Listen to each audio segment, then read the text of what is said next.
Ladies and gentlemen, I'm very happy to have this opportunity to tell you about my native land, Mauritania. Mauritania is the third country in the world after Iran and Pakistan to define itself as an Islamic republic. But this is misleading, a lie, for in reality Mauritania is not Islamic at all. Those who are knowledgeable about Islam realize that the genuine Islamic religion, like other sources of divine origin, is fair, egalitarian, socially minded, peaceful, and non-violent. In Mauritania, the local form of Islam runs totally counter to its humanist principles. For centuries, the foundation of Mauritania's society has been built on slavery based on birth. People are born slaves, they stay slaves. Racism, exclusion, and rejection of all those who are black as well. Mauritania is a country based on hypocrisy, lies, injustice. It is a country with the same apartheid system South Africa had, with the sole difference that in Mauritania, apartheid is not regulated by written laws enacted by the state, even though these laws do exist and are applied on a daily basis. These laws are visible and affect half of the population, that is, Haratans. In Mauritania today, in 2012-13, the Haratans, that is, blacks, descendants of slaves and former African slaves, the Haratans are still being subjected to the atrocious practice of slavery that afflicted the civilized world in the past. This phenomenon still continues in Mauritania today, thanks to an evil alliance sealed between two entities made up of slavers. On the one hand, there's the clergy, that is, imams who are scholars in the religious sciences, who write laws on slavery through religious fatwas taken from a black code established in the 9th to the 15th centuries by hunters of black men. On the other hand, there's a group made up of those wielding power and who flout human rights and protect the slavers by refusing to respect the laws abolishing and criminalizing slavery. Ladies and gentlemen, forgive me if I've given you a bitter account of the definition of the Black Slavery Code, which the clergy in Mauritania is now defending so fiercely. The clergy is, of course, being supported by the country's leaders. Allow me to cite certain precepts that are still being taught in all the religious schools of the country. Therefore, they are teaching the law, they are teaching these precepts. They say that slaves are the master's property. They are his possession. They belong to him and may be passed along as part of the inheritance. Secondly, the condition of slavery is transmitted from parent to child. Thirdly, there's a precept that says women slaves must submit their bodies, give their bodies, make them available to their masters. They are allowed to abuse these women when they want to. And masters are allowed to sell or buy slaves. They can buy them or sell them. Or they can sell or buy just a part of their bodies. That is, arms or legs. This is Islamic law as it exists in Mauritania today. Women slaves are not allowed to hide their bodies from their master's view. So if the masters demand that the women remain nude, naked in front of them, it's allowed. The master has the right to impose this right. There's another law that says that slaves that don't obey will go to hell. So those who do not accept this and disobey will go to hell. That's how slaves are taught, and they grow up with this idea. So they cannot leave because it's against the religion. Now, masters can sell or marry off their slaves to whomever they choose. They decide when and how they're going to marry and whom they're going to marry. And if the masters are against the marriage, it won't happen. And the masters may end their slave's marriage whenever he so chooses. So that is, if a slave is married and the master says, I don't want this person to be married to this other person, he can stop it. This is allowed according to the religion. And this is a so-called Islamic religion. Slaves and their descendants are forbidden from leading prayer. They're not allowed to lead any kind of religious ritual. And this is very important in Islam. Masters may choose at any moment to have sexual relations with their female slaves.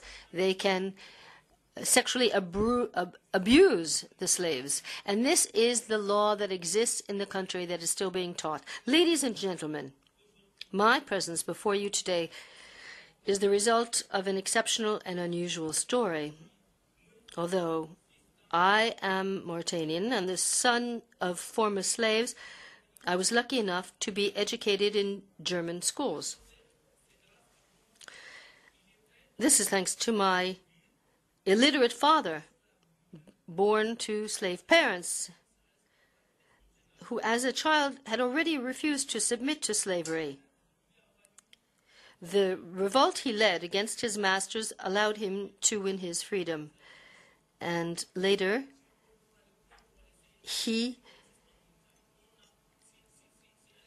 if a slave refuses or rebels, he's made free. He becomes free, but he will be used as a slave. He's declared as a member of the family. This is a technique that's adopted in the country. Later, in 1975, he led an uprising of slaves in his village. And in 1980,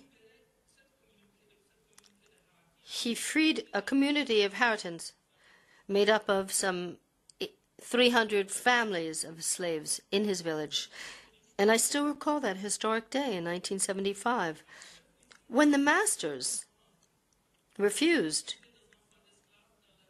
to enroll the slave children in the new and only village school, arguing that this went against Mauritanian religion and custom.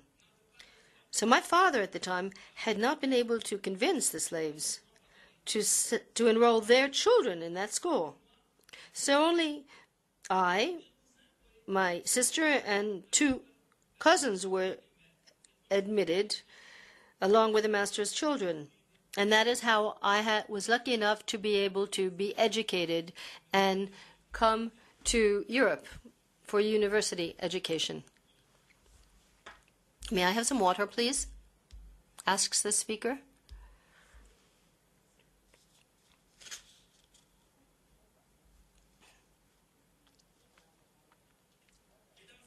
Ladies and gentlemen, Mauritania is the only country in the world that has had more than 5 laws, decrees, or legal circulars that aim to abolish traditional slavery 5 times in Mauritania.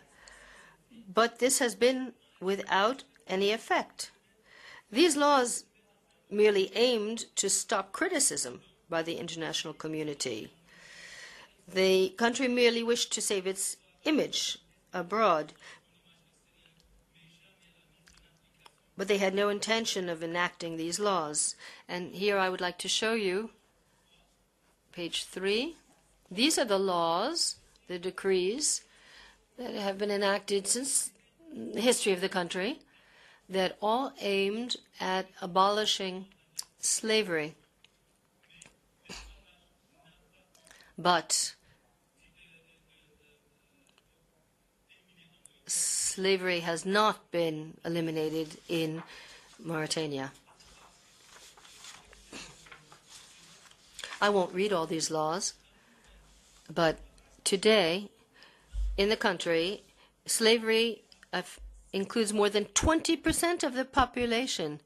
That is more than 600,000 people of the Haratin community are still slaves. And there is direct and indirect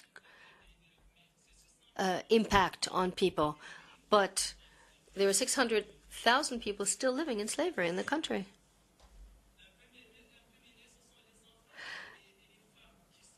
Women and children are the primary victims of these practices because of their weakness. The weakest, they're not protected. They cannot flee.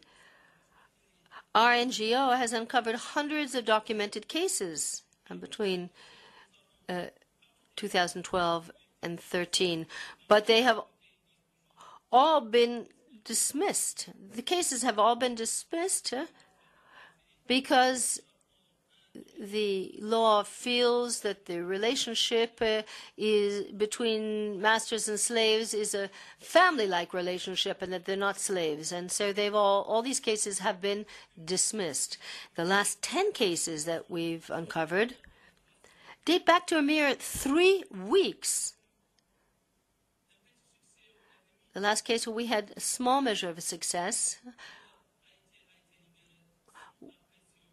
took place recently, and yesterday the woman was freed thanks to a cousin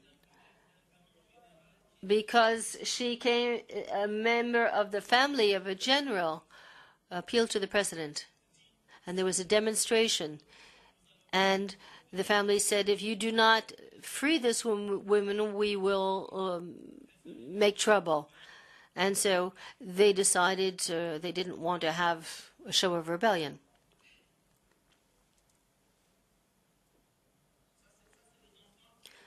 These are the cases of slavery that we've brought before the judiciary. And you can see they're children. They're women. The children are 10, 14 years old. And these cases have not been resolved yet. Since independence in 1960, all the regimes that have come to power in Mauritania have denied the existence of slavery in the country. Human rights defenders have been pursued and persecuted. And with the end of the dictatorship in 2005, there was hope that the situation would change. From one day to the next, the entire country was talking about slavery, demanding justice and equality. And that's how it first came to be that the first law criminalizing slavery was promulgated in 2007. It took them 50 years to enact a law criminalizing slavery. That was in 2007. But since there was a democratically elected president at the time, but then there was a coup that brought in the current head of state, General Mohammed Ould Abdel Aziz, in 2008, and the things changed rapidly, and Mauritania slid backwards. Those in power refused once again to recognize that slavery continues to exist in the country, and those who are anti-slavery are treated like enemies of the nation and of Islam. They're called Israeli Mossad spies, and the head of the state organizes media briefings to declare that slavery has never existed in Mauritania. In 2012, 2 times, and that human rights defenders are merely troublemakers and should be indicted and severely punished according to Islamic Sharia law.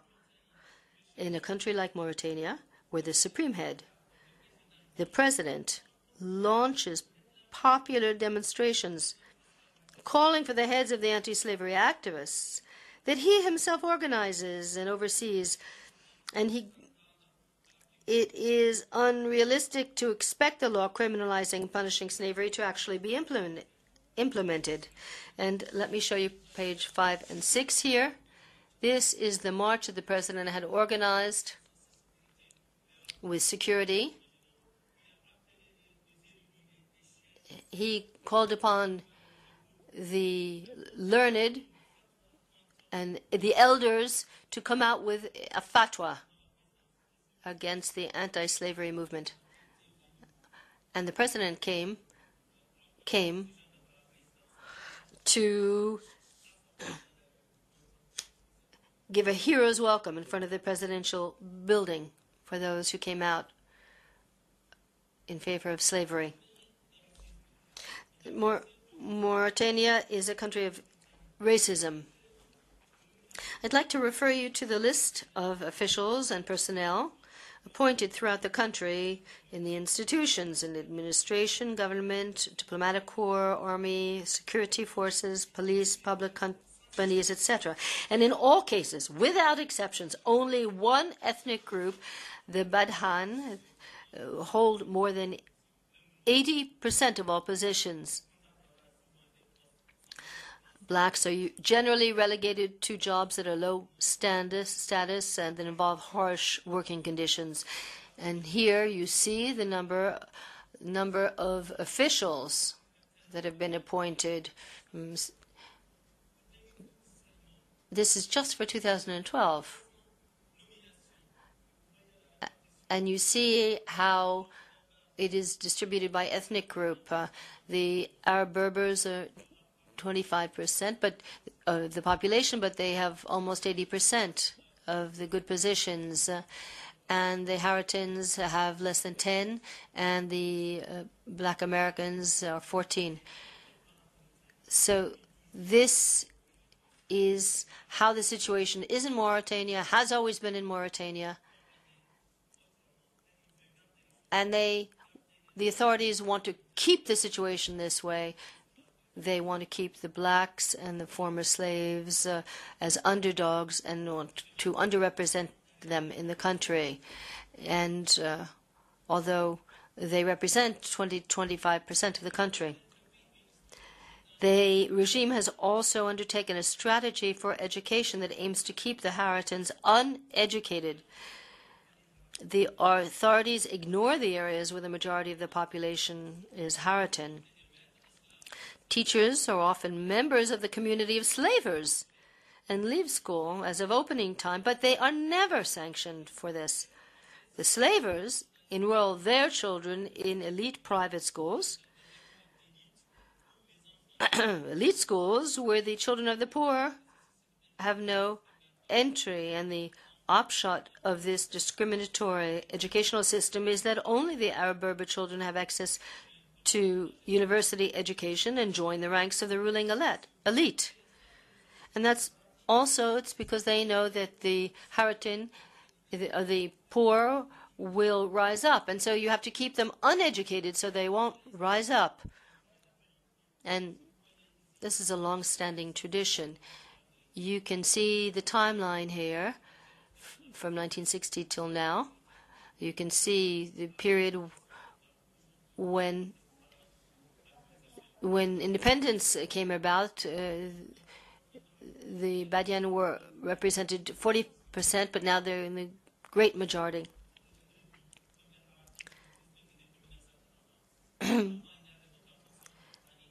Before, there were no officials that were Haratins in the army or administration. Before concluding, I would like to appeal to the civilized and free world to put pressure on Mauritania for it to honor its commitments to the international community, to implement its laws, to bring justice and equality to the country. The international community must not allow itself to be fooled or manipulated by a regime whose main concern is to protect the slavers. Mauritanian leaders are past masters in the art of manipulation of facts.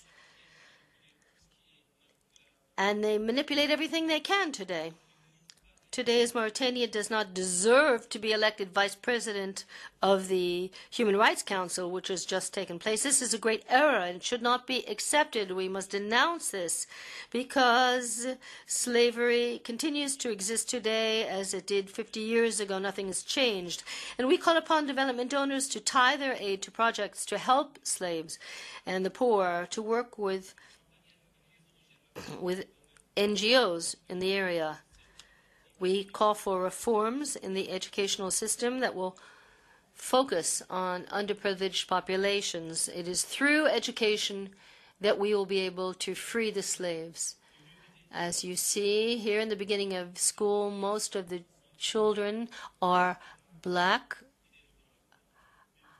but later, when at the higher level, in the high school level or university, they're white. There's a selection process. Special training is given to girls who will work in the administration. They're given military education now so that they can help govern the country. You go to the secondary school or university or abroad, and you will only see whites representing Mauritania. Here you see the police.